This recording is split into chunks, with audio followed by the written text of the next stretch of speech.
દારૂબંધી છે, જેથી દારૂને ઘુસાડવા માટે બુટલેગરો અવનવી તરકીબોની સાથે રસ્તા પર અપનાવતા હોય છે। ત્યારે હવે ટ્રેન અને રોડ મારફતે દારૂની હેરાફેરી પર નજર રાખવામાં આવી રહી હોવાથી બુટલેગરોએ મદદરીએ ચાલતી રોરો ફેરી સર્વિસમાં દારૂની હેરાફેરી કરતા હોય તે રીતે થોડો નહીં પણ અદદ કહી શકાય તેટલો 19.20 લાખની કિંમતનો 18,000 બોટલ દારૂ ઝડપી લીધો છે।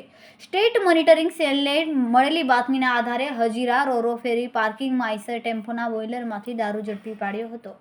એસએમસીએ 30 લાખથી વધુનો મુદ્દામાલ જપ્ત કરીને કાર્યવાહી હાથ ધરી છે। લાખોનો દારૂ પકડાતો રહે છે, જેમાં સ્થાનિક પોલીસની ઘોર બેદરકારી અને નિષ્કાળજી જોવા મળે છે, ત્યારે સ્થાનિક પોલીસ સામે પણ કાર્યવાહી થતી હોય છે। હજીરા રોરો ફેરીના પાર્કિંગમાં રહેલા સ્ટીમ બોઇલરમાંથી 19,200 જેટલી બોટલ દારૂની જપ્ત કરવામાં આવી હતી।